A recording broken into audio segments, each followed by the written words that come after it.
So here we are, April, I think, what's the day? It's the 20th today. April 20th. This is April 20th, 20. Hey, 4/20, 2020. We're April 20th, 2020.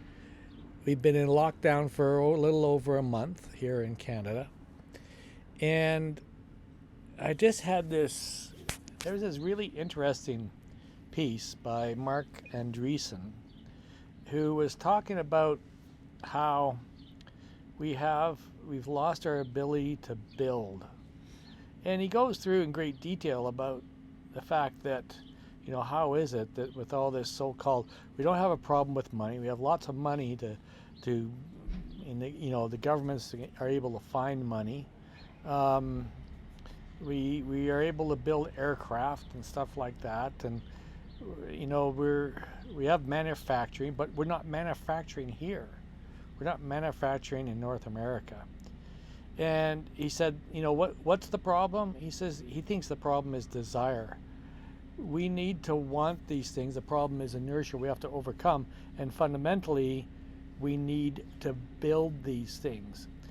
The problem, we want new companies. And, you could argue that capitalism is meant to serve people we don't know. And that capitalism builds things. But we've lost our need to build, our ability, it seems, to build something. And you made an interesting comment, Amethyst. You said, we're consumers. Do you want to, there's this whole idea of there's creators, we market to consumers. We're all consumers. United States of America, North America, we're the world's largest consumers of consumer goods. And so we consume all this crap, but somebody's building it. We're not builders anymore. After the Second World War, we became builders. After the Great War, there was the Great Revolution in manufacturing and assembly lines, and after the Second World War, we began to rebuild. And so we know generations before us were builders. We turned into these apathetic, complacent consumers. They feed me.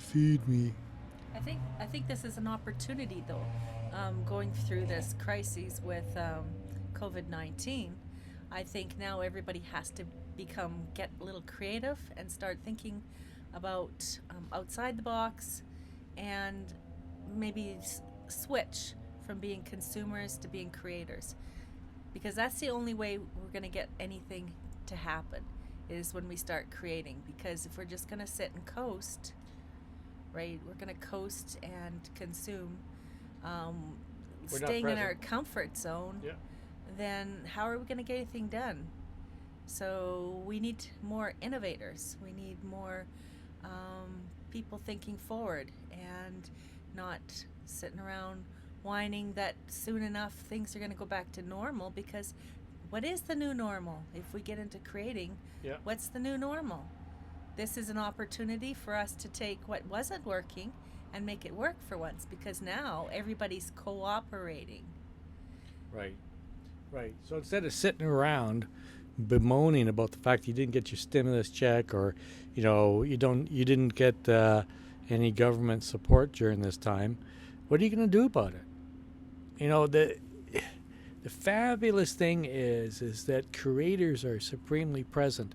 You can't create something if you're not present in the present moment. When we're consuming, we're coasting, we're consuming the present with something that was built by somebody in the past. Somebody somewhere built something. We look around us. I invite you're listening to this, look around where you are now. If you're inside your house, stick your head outside the window, look around the street. You're going to see buildings and houses and businesses and things that were built. Somebody had a vision to build something, to create something. There is a place for consumers, because somebody has to consume what we produce. But the whole purpose in this conversation is to reveal the fact that we've got other people in other countries creating for us. Exactly. And China's been our creating for us. economy Yeah. does better when we support our own creators. We've got the consumers and the creators within our own countries. So we're creating jobs. Yep. The economics the situation gets better, um, and we have more diversity. Absolutely. um, Absolutely. when we're coming ahead. I remember taking this one particular flight to New York. I used to work in and out of New York about a decade ago, and I remember looking down at the houses that all had swimming pools, and looking at the innovations, and just the fact that I was flying in an airplane Yeah. and somebody created that, and look how it it enhanced everybody's lives. Yeah. The fact that there was the tarmac to land on, we weren't landing in a cornfield. Yeah, and there's Which air is- traffic controllers to prevent you from driving driving your plane into somebody else's plane, or flying your plane, piloting your plane. Oh yeah, you don't drive a plane, and you don't drive a steamship either. You pilot one. I learned that though from my uncle. And you can't coast. You can't coast and consume your way through life. At some point, you're going to be forced to build something. You might build a house. You might build your career. But in order to build something, you have to know what the frig you want. And life is not static. Really, it's quite dynamic. Everything's changing all the time. So we can be consumers only for so long and not changing anything. And then at some point, things have to change.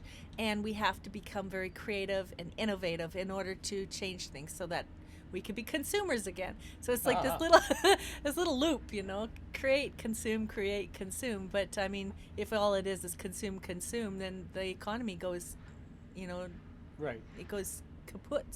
Right, because the fundamental of consumerism.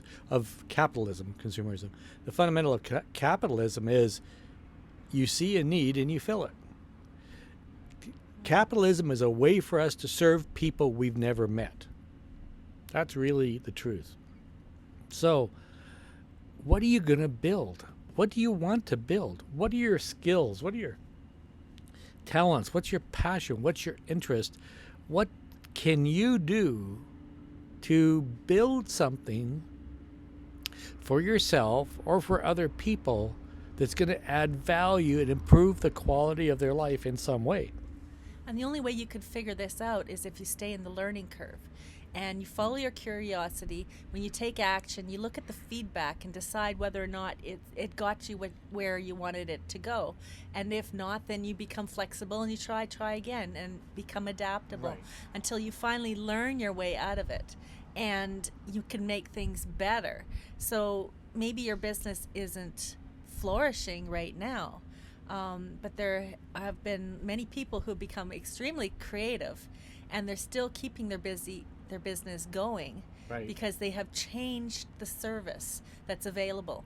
And I was just thinking, we were talking about this before, about a week ago, about how if we had called up about a month ago to a store and said, I would like to buy this and that, and I want you to bring it out to the curb and put it in my car too. They would have hung up the phone. They would have said, get a life, lady, get a cart and come get it yourself. Yep. But now, you can, I like it because you could just order it online. You got the time to choose. They go pick it for you. You go pick it up. You don't have to deal with all the stuff. A bunch of people standing in line. You don't have to deal with that anymore. Right. And you've got time to do other things in your life besides be a consumer. You can be creating and doing stuff at home. You can be out in your backyard making a garden. You can be starting a hobby while you're, we're all in isolation, basically. That's right. There's many things, there's many ways to create. Right, I guess, so I wanted to clarify something you said. You said that, well, you talked about the learning curve. Yes. And that's absolutely true, except I think the problem is pre-learning curve. The real issue is desire. Yeah. The real issue is, I mean, to put some effort into it. Put your shoulder into something. You know, stop waiting for the business fairy to come along and bonk you on the head and wait for inspiration. Put some sweat into it. And that's the key word, is inspiration, because Yeah. motivation and willpower are only going to get you so far. There's no such thing as willpower. The thing is that There's only all won't temporary. power. Only won't power. That's a different conversation. And find something that you're inspired about. Yeah. Follow your curiosity, whatever your passion is, whatever you get excited about. You know, do you get excited about your job and what you have to do? If not, find a way to make it interesting. Find a way to maybe even get out of what you're doing and start doing it differently. There's many roads and paths to get to where you want to go, and that's the thing, is you have to know what it is you want to experience. But you're not going to get there sitting on your keister, No. criticizing the government, chasing conspiracy theories, chasing bizarre ideas. You're not going to build anything. You know, that's the problem with our society, is we've become a world of consumers, when what we need is, we desperately need creators, people that want to build, people that are willing to get their hands dirty, people that are willing to take something really complex, break it down, and try it. Take it apart and try to put it back together.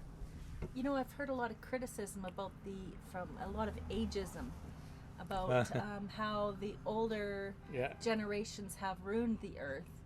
And how, you know, the thing is that we've got a lot of consumers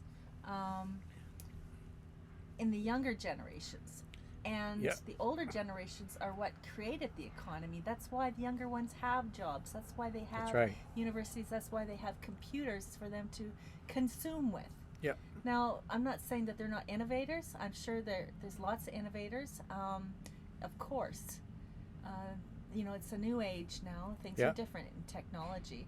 Right. But we can't discount all the hard work that went into creating the economy that we have. We went from the Great Depression, went through the wars, we've gone through plagues, we've gone through all kinds of things like this before, economic disasters, wars, and we've gone through all of this, and we managed to get through, and that's because we were innovators, and we can't discount the elderly. Right. And that's been a little bit of a bee in my bonnet lately, because you're on this airplane and you want the experience of going to Tahiti or whatever it is. We can't do that right now, but let's say you want that experience, and we're going to sit there and say, you know, all these ageism philosophies. Well, who built that airplane that you got your butt sitting in? Yeah. You know, who Where are you sitting right now? Who built that? Yeah. Did you build the house? If you built the house, congratulations. I got it. You know, it's quite the process to build a house yourself. And who invented windows? Who invented how to make doors? Who invented how to make wood? Make wood out of trees. Who invented wood? I think it's somebody invented wood. Okay, I meant, you know, how to make it into nice lumber little boards and lumber. Yeah, exactly. Who come up with the tools to do that? I'll create this sharp thing and I'll scratch this wood until I cut it in half. Who grew the trees? I'm just saying. Okay. But you know what I'm most concerned about is, you know, the pandemic I'm concerned about is the pandemic of fear, the pandemic of mental rigor mortis, of the hardening of our minds, the hardening and the paralyzation of our will. Oh, you know, lately I heard it was from Dr. Amen. Yeah. He said about disinfecting the brain. Yeah. You know, here we are, we're disinfecting our houses with Lysol, we're washing our hands with Purell alcohol and, you know, soapy water and everything like that, and we're taking care of our bodies. But what about taking care of what's going on between the ears? We need exactly. to take a rag, put some soap in it, and stick it in the ear and pull it out the other side like in the cartoons. We need to get rid of all this this baloney that is surfing around in our brains. Yeah. And start to think clearly, get out of the primitive brain, stop freaking out and having anxiety, figure your way out of it, learn to respond rather than react. Be clear-minded, and with clarity, there's good decision making. Good decision making, you can get into action, and you can start helping yourself become a creator and get out of consuming. Well said. Amen. The only thing I'm going to add to that, Amen. Amen, sister. The only thing I'm going to add to that is if this has sparked something and you want to build something and you're not sure where to start, reach out to us. We'll figure it out together. Don't, just reach out. You don't have to go through any funnel. You don't have to answer a bunch of, you don't have to fill out a form. Just talk to us. Reach out. If you want to have a conversation around this, like, what do you want to build? Let's build. And talk to other people in your life about building. Talk about what you want to build and get people to help you. And you just might be surprised. So you can reach us at GregBD on Twitter, at Life Origami on Twitter, no spaces. And you can reach us if you got a telephone. We have a phone number, 403-307-8281. Always happy to talk to builders and creators. And if you're concerned about how you're going to get off of your keister and get moving, reach out to us. We're happy to work with you to help you, take what if this particular period in time is the opportunity where you step into your highest and best. What if this could be your finest moment? Chew on that one.